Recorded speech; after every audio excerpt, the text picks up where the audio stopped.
विनफर्स्ट India में entry लेगा, लेकिन ये किसी को नहीं पता था कि इतनी धमाकेदार एंट्री ये लेने वाले हैं अपनी दोनों इलेक्ट्रिक गाड़ी के साथ। आज इस वीडियो में आपको पूरा कंप्लीट ओवरव्यू देने वाला हूँ VF6 का, VF7 का अलग अलग। ठीक है, पहले इस वाली गाड़ी की बात कर लेते हैं। ये जो गाड़ी है सबसे पहले कुछ स्पेशल फीचर्स के साथ आती है जो कि सेगमेंट के अंदर बहुत ज़्यादा न्यू हो जाते हैं या फिर एक्सक्लूसिव हो जाते हैं। स्टैंडर्ड फीचर्स की बात करें तो यहाँ पे आपको 360 कैमरा एज स्टैंडर्ड देखने को मिलता है, 7 एयर बैग है, EBS, ESS, ESC, बाकी बतेरे फीचर आपको डिस्प्ले पे दिख रहे होंगे जो कि स्टैंडर्ड इन्होंने दे दिए हैं, जो कि बहुत तगड़ी बात हो जाती है। एक चीज़ और है कि इन्होंने बोला है कि हमारी गाड़ियाँ जो होंगी वो 2028 तक, यानी पूरे 3 साल तक आप फ्री ऑफ कॉस्ट इनके चार्जर्स पे चार्ज कर सकते हो, जिन्हें ये बोलते हैं वी ग्रीन चार्जिंग स्टेशन। एक और तगड़ी चीज़ इन्होंने करी है वो है इनकी मेंटेनेंस। 3 साल तक भी ये मेंटेनेंस जो है फ्री ऑफ कॉस्ट देने वाले हैं अपने सभी कस्टमर्स को। तो ये जो चीज़ है बहुत तगड़ा बना देती है, मैं कहूँगा बहुत ज़्यादा कॉम्पिटिटिव कर देती है ऑलरेडी कॉम्पिटिटिव मार्केट को। अब गाड़ी की बात करते हैं भाई। 4.2 मीटर के अंदर ये वाली गाड़ी है। साइड लुक अगर मैं आपको दिखाऊँ तो गाड़ी जो है काफ़ी न्यू लगेगी आपको इंडियन रोड्स के ऊपर। फ्रंट में भी आपको देखने को मिलता है थोड़ी सी क्रीजेज इन्होंने दे दी है, जिसके वजह से गाड़ी थोड़ी सी एग्रेसिव लग रही है। ये अगर आपको थोड़ी सी एग्रेसिव लग रही है तो VF7 और भी ज़्यादा एग्रेसिव लगेगी। बाकी फ्रंट में आपको दिखा दूँ क्या क्या देखने को मिलता है। तो सबसे पहले विनफास्ट का लोगो है और विनफास्ट की एक्सक्लूसिव लाइट्स हैं जो कि V शेप ही बना देती है पूरी गाड़ी के अंदर। ये DRL है। नीचे की तरफ आपको प्रोजेक्टर LED हेडलैम्प्स देखने को मिलते हैं और जो दो ये लाइन आप देख रहे हो ये इसके इंडिकेटर्स हो जाते हैं। बाकी यहाँ पे भी आपको ट्रीटमेंट जो हल्का सा एग्रेसिव लुक देता हुआ नज़र आएगा। बाकी जो पार्किंग सेंसर है वो फ्रंट एंड रियर दोनों जगह आपको 4 देखने को मिलते हैं, 1 2 3 चौथा वहाँ पे लगा हुआ है। यहाँ पे आ जाती है नंबर प्लेट और यहीं पे आपको एक 360 का कैमरा देखने को मिल जाता है और एडास फीचर्स के लिए या फिर स्मार्ट फीचर्स के लिए आपको रेडार का सेंसर यहाँ देखने को मिल जाता है। कैमरा उसका एक्चुअल में यहाँ पे इन्होंने लगा रखा है। 2 वाइपर भी आपको देखने को मिल जाते हैं। साइड लुक की बात करें सबसे पहले यहाँ पे 18 इंच के व्हील जो कि काफ़ी अच्छे लग रहे हैं और ऑल डिस्क ब्रेक आपको स्टैंडर्ड फीचर दिया जा रहा है, जो कि अगेन अच्छी बात हो जाती है। टायर की बात करें, टायर साइज है 225 बाई 55 R18। 4.2 मीटर ये गाड़ी लंबी हो जाती है और खाली व्हील बेसिस का 2700 mm का है, जो कि काफ़ी अच्छी चीज़ हो जाती है। और जो ग्राउंड क्लियरेंस है वो है 190 mm का। बाकी जो डोर हैंडल है यहाँ पे नॉर्मल वाले आते हैं जिनमें थर्ड साउंड ऐसी आती है। अंदर से भी आपको दिखाऊंगा। जो मिरर हैं उसमें आपको अगेन यहाँ पे इंडिकेटर्स देखने को मिलते हैं। 360 कैमरा आ गया, सेम बॉडी कलर के अंदर आपको मिरर देखने को मिलते हैं। चार्जर इन्होंने यहाँ पे लगा दिया है जो कि 7 किलोवाट की AC फास्ट चार्जिंग और DC फास्ट चार्जिंग इन्होंने एक्चुअल में नहीं बताई, इन्होंने बस आइडिया दे दिया है कि 10 से 70% चार्ज करने में आपको लगभग 25 मिनट लगेंगे। मैं एक्सपेक्ट कर रहा हूँ 100-120 किलोवाट की तो चार्जिंग होगी। बाकी रूफ लेन की बात करें तो स्लोपिंग रूफ लेन आपको यहाँ देखने को मिल जाती है। सिल्वर ट्रीटमेंट यहाँ पे है। ऊपर आपको पूरी ग्लास रूफ देखने को मिलती है। ये इनका top of the line variant हो जाता है और शार्क फिन एंटीना यहाँ पे है।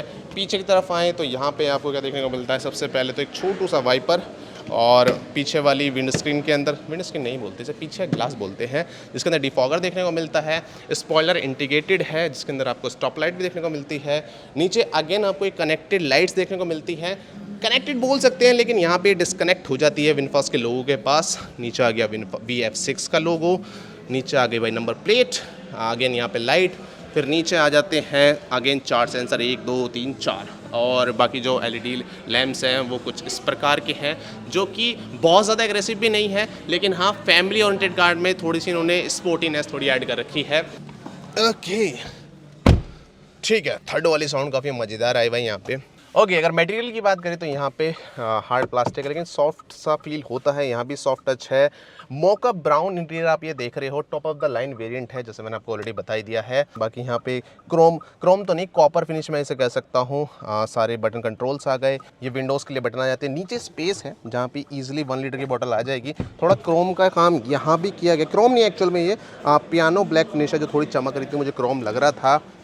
और अगर मैं स्टीयरिंग व्हील की बात करूं तो मुझे थोड़ा सा ना नीचे, आप देख रहे हो मेरे घुटने टच से हो रहे हैं, इसे मैं एडजस्ट करने की कोशिश करता हूं। यहाँ से मैंने इसे एडजस्ट कर दिया और ये अब ऊपर आ गया। अभी भी थोड़ा मुझे, अगर मैं इसे और एडजस्ट करूं, ओके तो किसी ने सीट ज़्यादा ही ऊपर कर रखी थी इसलिए मुझे ऐसा लग रहा था। अब मैं कंफर्टेबल पोजीशन में हूँ और मैं सही बैठा हुआ हूँ। अब देखते हैं क्या क्या है भाई यहाँ पे। तो जो बटन्स हैं वो बहुत ज़्यादा ऐसा नहीं है कि प्रीमियम लुक दे रहे हैं, मैं कहूँगा एक सटल और एक बैलेंस वाइब दे रहे हैं। सारी चीज़ प्रॉपर्ली विजिबल है। GAP, speed up, speed down, volume controls, यहाँ पे वॉइस असिस्टेंट आ गया, हॉर्न दे रखा है यहाँ पे और ये भी वीगन लेदर से कवर है, यहाँ पे क्रोम फिनिश हो गई। अगर इधर की तरफ दिखाऊं तो आपको देखने को मिलते हैं सारे वाइपर कंट्रोल्स, इस तरफ देखने को मिलेंगे आपको सारे लाइट के कंट्रोल्स। 12.9 इंच की टिल्टेड डिस्प्ले है, ये ड्राइवर के अकॉर्डिंग इसे टिल्ट किया गया है ताकि डिस्प्ले का यूज़ ईजिली ड्राइवर कर पाए, क्योंकि यहाँ पे MID कोई नहीं है, तो आपको स्पीड वगैरह या जो भी इन्फॉर्मेशन है आपको इसी मेन डिस्प्ले में देखने को मिलेगी। HUD इन्होंने दे दी है जहाँ पे आपको मिनिमम चीज़ें देखने को मिल जाएंगी। बाकी और क्या रह जाता है, तो डिस्प्ले पे मैं अभी आऊँगा, बाकी चीज़ चेक करा देता हूँ एक बार। यहाँ पे आपको देखने को मिलता है वैनिटी मिरर, और आई थिंक इस वाले में लाइट नहीं है, ठीक है, इसे बंद कर देते हैं।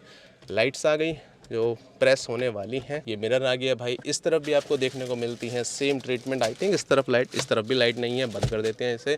बाकी ग्लास रूफ आती है, यहाँ पे कुछ भी बटन नहीं दिए गए हैं, यानी गाड़ी जो है बहुत ज़्यादा सिंपलिस्टिक मिनिमलिस्टिक वाइब को कैरी करती है।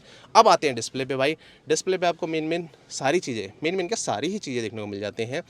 जैसे कि AC कंट्रोल से यहाँ पे आ गए, फ़ैन कंट्रोल आ जाता है, फिर AC का जो फ्लो है किस तरीके से रखना वो आ जाता है। यहाँ पे आपको डिस्प्ले पे चीज़ें देखने को मिलती हैं। ये बटन जो है देखो इन्होंने लिख रखा है ट्रिप कंट्रोल का, यहाँ पे दिख रहा होगा आपको। इसे दबाने से ट्रिप A हो गई, ट्रिप B हो गई, ऑटो हो गया, ओडोमीटर आ गया, फिर एक टेम्परेचर भी आ जाता है, यहीं पे टाइम है। ऊपर से नीचे करें तो आपको कुछ सेटिंग्स का ऑप्शन मिल जाते हैं, WiFi, volume control, display brightness लो मैंने मैक्सिमम कर दी, जो कि अच्छी खासी ब्राइट लग रही है भाई। और यहाँ पे अगर मेन्यूज़ में जाएँ जो हमें क्या क्या देखने को मिलता है, तो कुछ अभी तो लिमिटेड ऑप्शंस देखने को मिल रहा है। आई थिंक फ्यूचर में यहाँ पे अगर कुछ हम ऐड भी करना चाहें तो वो ऐड हो जाएगा। सेटिंग्स एक बार आपको दिखा दूँ तो यहाँ पे ये आगे भाई डिवाइसेस, वाईफाई का ऑप्शन, वॉइस असिस्टेंट, साउंड, थोड़ा सा आपको दिख रहा होगा, थोड़ा हल्का सा लैग तो हुआ था अभी, थोड़ा रिस्पॉन्स आई थिंक और बेटर हो सकता है। 3 थीम इन्होंने दे रखी है, सिक्योरिटी में time fence, valid mode, theft, alert. Lights में ये क्या है, ओके सो ये जो कार हमें दी गई है काइंड ऑफ इन्होंने थोड़ी सी ना लॉक कर रखी है, और जैसे ही मैं ब्रेक दबाऊंगा ये दोबारा से स्टार्ट हो जाएगी। तो आई थिंक इसकी की वगैरह हमारे पास है नहीं, तो इसलिए करना पड़ रहा है। लाइट वगैरह में हमें ये फीचर्स देखने को मिल जाते हैं। जर्नल में अगर हम आए तो लैंग्वेज वगैरह, अबाउट में इनका सॉफ्टवेयर वर्जन वगैरह होगा, ठीक है। तो ये सब चीज़ें आ जाती हैं। डिस्प्ले UI वगैरह मुझे ठीक लग रहा है, कोई इशू वाली बात है नहीं। मेन सारी चीज़ें आपको यहीं देखने को मिल जाती है। प्लस अच्छी चीज़ जो इन्होंने करी है भाई, मैनुअल बटन भी दिए हैं, और जो कि अगेन थोड़े पियानो के बटन जैसे हैं, अच्छे से भी लग रहे हैं। रिवर्स, न्यूट्रल, ड्राइव, ये पार्किंग का बटन हो गया। इधर आ जाते हैं भाई अपने कप होल्डर। ये वाली जो गली है इन्होंने खाली रखी है, और यहाँ पे थोड़ा सी tunnel type, I don't know ये किस चीज़ के लिए काम आएगा। यहाँ पे भी थोड़ा स्पेस है जहाँ पे छोटी चीज़ रख सकते हो, मोबाइल भी रखा जा सकता है आई गेस। और इस तरफ आ जाता है ग्लव बॉक्स, जहाँ जो कि कितने लीटर का है मुझे अभी फ़िलहाल के लिए आइडिया नहीं है। यहाँ पे जाते कुछ और कंट्रोल, जैसे कि वॉल्यूम का, ठीक है, वॉल्यूम का बटन यहाँ पे इन्होंने सही दिया है। देख रहे हो आप, कंट्रोल हो रही है घुमाने से, अच्छी चीज़ हो जाती है। हैज़ार्ड का बटन भी इन्होंने यहाँ दे दिया है, बटन होना चाहिए हैज़ार्ड का, काफ़ी अच्छी चीज़ है। यहाँ पर जाता है स्पेस, जहाँ पे आपको USB A पोर्ट 2 देखने को मिलते हैं, और 12 वोल्ट का पोर्ट, और ये अच्छा खासा गहरा है। इसे बंद कर देता हूँ भाई। बाकी जो सीट है वो 8 वे एडजस्टेबल है। एक बार ऊपर करके दिखाऊँ तो ऐसे ऊपर हो जाती है भाई, आई थिंक और भी हो जाएगी, सॉरी मैं क्यों कर रहा हूँ मुझे नहीं पता। और हाँ, यहाँ पे जो थाई सपोर्ट है वो भी एडजस्टेबल है, दिख रहा होगा आपको, देखो थाई सपोर्ट बढ़ता जा रहा है, तो ये भी एक अच्छी चीज़ हो जाती है। एक चीज़ मैं आपको दिखा दूँ, अगर मेरी 5'9" हाइट है उसके अकॉर्डिंग अगर मैं बिल्कुल नीचे कर दूँ तो इतना स्पेस बचता है। और हालांकि जिस पोजीशन पे मैं गाड़ी चलाता हूँ वो हो जाती है इतनी, मैं इतनी पे चलाता हूँ तो मेरा इतना स्पेस ईजिली बच गया है। तो मेन यहाँ पे हमने हर चीज़ कवर कर ली है। एक बार पीछे चलते हैं, वहाँ देखते कितना स्पेस है। अब पीछे बैठने के बाद मैं सही बताऊँ तो थोड़ा सा मुझे जो बैठते ही फील हुआ है वो है नीचे आपका थाई स्पेस। वो लग रहा है कि थोड़ा सा ना गाड़ी कर्व वाली है, ये थोड़ी झुकी हुई सीट है अंदर की तरफ, और मैं थोड़ा सीधा सा भी बैठा हुआ हूँ। और यहाँ पे क्या देखने को मिलता है, तो सेम ट्रीटमेंट यहाँ भी है, थोड़ा हार्ड प्लास्टिक, फिर यहाँ पे लेदर आ जाता है, ये नीचे आ जाता है स्पीकर। और अगर लेग स्पेस की बात करें तो सीट मैंने थोड़ी सी तो आगे कर रखी है, बट इनफ है, कोई ऐसा बहुत ज़्यादा भिच्चा भिच्चा मुझे फील नहीं हो रहा है। और यहाँ पे रखने के लिए थोड़ा सा स्पेस इन्होंने और दे रखा है। ये आप top of the line variant देख रहे हो, बीच बीच में रिमाइंड कराता रहूँगा ताकि लोग ये ना बोल दें कि 16.5 लाख बोल के भाई क्या क्या दिखा रहा है, तो बीच बीच में रिमाइंड दिलाता रहूँगा। बाकी यहाँ पे लाइट्स आ जाती हैं जो कि रीडिंग लाइट्स हैं, जब आप किताब ऐसे पढ़ रहे होगे तो यहाँ से रोशनी पड़ेगी। बीच में आपको आर्मरेस्ट भी देखने को मिल जाता है, जिसमें कप होल्डर ऐसे प्रेस करते ही काफ़ी स्मूथली बाहर आते हैं, मज़ेदारी। इसे बंद कर देते हैं। और यहाँ पे ये इन्होंने एक चीज़ और कंफर्म कर दी है कि ये जो इतनी बड़ी सन रूफ है या फिर ग्लास रूफ है, इसके लिए एक कर्टन देने वाले हैं, जिससे धूप में हमें ज़्यादा दिक्कत नहीं होगी। और हाँ, और ये जो रूफ ग्लास रूफ है जो एज टू एज वाली है, ये इनके top of the line variant में आती है। इसे अगर लेना है तो आपको 50,000 एक्स्ट्रा देने पड़ेंगे। बाकी एक चीज़ है कि आई थिंक यहाँ पे सेटिंग है सीट के अंदर, पूरी आगे लिया है 1 हाँ, तो ये बस 1 लेवल एडजस्टेबल है, जिसमें मेरी जो पोजीशन है वो कुछ इस प्रकार बैठेगी, जो कि ठीक-ठीक लग रही है। बस थोड़ा सा थाई सपोर्ट मुझे थोड़ा सा कम लग रहा है, बहुत ज़्यादा कम नहीं लग रहा है, लेकिन थोड़ा कम तो है। मेन सारी चीज़ आई थिंक कवर कर ली है, और कुछ तो रह नहीं गया। हाँ, बूट स्पेस रह गया, वो और दिखा दूँ आपको भाई। ये लो बूट स्पेस। अब बूट स्पेस में क्या है कि भाई आप रिमोट से अनलॉक कर सकते हो, लेकिन ऊपर आपको खुद ही खींचना पड़ेगा, इसमें पावर टेलगेट नहीं है। अब यहाँ पे बूट स्पेस एक्चुअल में कितना है मुझे कंपनी ने फिलहाल के जिस टाइम मैं वीडियो रिकॉर्ड कर रहा हूँ नहीं बताया है, और मैं अगर ऐसे बैठ जाऊँ ठीक है, बहुत ज़्यादा बूट स्पेस नहीं है। इसके नीचे क्या देखने को मिलता है एक बार दिखा देता हूँ। तो वैसे तो ये तो मैट हो जाती है इनकी, ठीक है। फिर उसके नीचे ये कवर है जिसके अंदर आपको टूल किट वगैरह रखने का स्पेस देखने को मिल जाता है। कोई यहाँ पे स्पेयर व्हील नहीं है, ठीक है। इसे बंद कर देता हूँ, और बाकी कुछ है यहाँ पे ऐसे करके ये लगा दिया। बाकी यहाँ पे थोड़ा बहुत साइड में स्पेस है, उधर भी स्पेस है। एक्स्ट्रा कुछ यहाँ पे लाइट वगैरह मुझे नहीं देखने को मिल रही है। यहाँ पे स्पेस देखने को मिलता, देखता हूँ क्या है। तो यहाँ पे तो कुछ भी नहीं है यार, ये तो खाली पड़ा है। बंद कर देते हैं भाई इसे। की बात करें तो भाई ये गाड़ी फ्रंट व्हील ड्राइव के साथ आती है, और यहाँ पे हमें फ्रंट देखने को नहीं मिलता है। यहीं पे सारी चीज़ें आपको देख रहे हो कितनी इन्होंने कॉम्पैक्ट जगह में सब कुछ भर दिया है।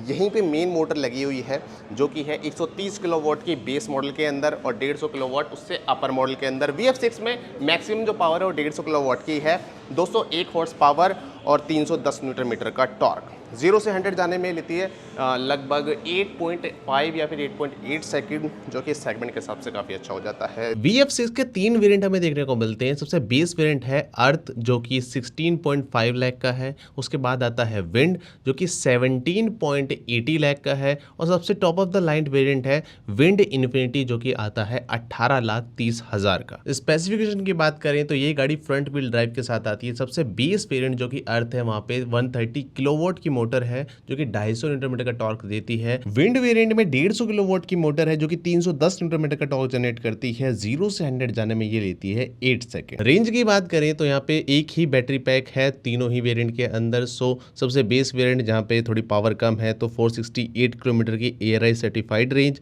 और विंड वेरिएंट के अंदर 463 किलोमीटर की ARI सर्टिफाइड रेंज। अब वैल्यू फॉर मनी के मामले में गाड़ी बहुत ज्यादा आगे नजर आती है, क्योंकि कोई भी गाड़ी 16.5 लाख के अंदर आपको 60 किलोवाट का battery pack plus standard features जो ये दे रहे हैं सारे ही वेरिएंट के अंदर, कोई भी अदर कंपनी या फिर कोई अदर गाड़ी वो ऑफर नहीं करती। इसे बंद कर देता हूँ भाई। तो देखो विनफास्ट ने VF6 ला के, मैं कह रहा हूँ, कंपटीशन को और भी ज़्यादा बढ़ा दिया है। 3 साल की चार्जिंग, बहुत बढ़िया मूव कह रहा हूँ मैं, विनफास्ट ने चूज़ करी है। रीज़न सिंपल है भाई, एंजाइटी खत्म हो जाएगी। रेंज एंजाइटी जो होती है लोगों के दिमाग में, वो खत्म हो जाएगी। लोगों को इतने सारे चार्जर्स दे दिए जाएंगे। एक्चुअल में वैसे नहीं पता अभी कितने चार्जर्स होंगे, कैसे इम्प्लीमेंटेशन होगा, लेकिन ऑप्शन ही दे दिया है, फ्री दे दिया है। बहुत तगड़ी चीज़ हो जाती है, जिससे लोगों की बची कुछ जो रेंज एंजाइटी वाली दिक्कत होगी, स्पेशली नए बायर्स के लिए, वो ख़त्म हो जाएगी। बाकी 3 साल की मेंटेनेंस भी बोल दिया है, 7 साल की 2 लाख किलोमीटर की व्हीकल पे वारंटी, 10 साल 2 लाख किलोमीटर की बैटरी पे वारंटी। मज़ा बांध दिया भाई। इस सेगमेंट में आपको बता दूं, जिसमें आ रही है 16.5 लाख रुपए में, कोई भी अदर कंपनी 60 किलोवाट का बैटरी पैक नहीं दे रही है। ये पहली ऐसे गाड़ी हो जाती है जो 60 किलोवाट का बैटरी पैक दे रही है। इससे क्लोजर आप कह सकते हो विंडसर ईवी आती है, जो कि 53 किलोवाट का बैटरी पैक देती है। तो आप मान के चल सकते हो कि सबसे ज़्यादा रेंज देने वाली गाड़ी ऑफिशियली इस प्राइस ब्रैकेट के अंदर इतनी पावर के साथ यही हो जाती है। कलर में आपको थोड़े बहुत चेंजेस देख रहे होंगे, क्योंकि हमारी फ़ोन की मेमोरी खत्म हो गई थी भाई। कंपटीशन की बात करें तो देखो, डिज़ाइन वाइज तो इसका कंपटीशन आई थिंक इस प्राइस ब्रैकेट में कोई भी नहीं है। क्लोज कौन से हो जाते हैं, विंडसर ईवी हो गई, महिंद्रा की BE6 हो गई। तीनों ही अलग टाइप की गाड़ियाँ हैं, अलग ऑडियंस के लिए है। फैमिली में कॉम्पैक्ट गाड़ी, बहुत ज़्यादा कॉम्पैक्ट भी नहीं है, रेंज परफॉर्मेंस हर चीज़ में आई थिंक ये बहुत बढ़िया गाड़ी नज़र आ रही है मेरे को। और विनफास्ट ने जो प्राइसिंग सेट करी है, जो स्पेसिफिकेशन दी है, किलर है। हर कोई बंदा, हम जिस इवेंट में बैठे हुए, हर कोई तारीफ कर रहा है कि भाई प्राइसिंग बहुत ज़्यादा अच्छी सेट करती है, वारंटी अच्छी सेट करती है, और जो स्पेशली 3 साल की जॉब फ्री में वो दे रहे हो चार्जिंग, वो तो लाजवाब हो जाती है। तो मैं बहुत ज़्यादा मैं कह रहा हूँ ऑप्टिमिस्टिक हो गया हूँ इस कंपनी को लेके। पहले माना जा रहा था कि यह कंपनी आएगी क्या ही कर पाएगी, लेकिन अब ऐसा लग रहा है कि इसने ऑलरेडी कॉम्पिटिटिव ईवी मार्केट को और भी ज़्यादा कॉम्पिटिटिव कर दिया है, लेवल अप कर दिया है, और मैं तो बहुत ज़्यादा खुश हूँ। बाकी आपको कैसी लगी ये कार, एक बार कॉमेंट बता दो। अगली वीडियो जो आ रही है वो आ रही है VF7 पे, उसके लिए चैनल को सब्सक्राइब करके बेल आइकन दबा लो।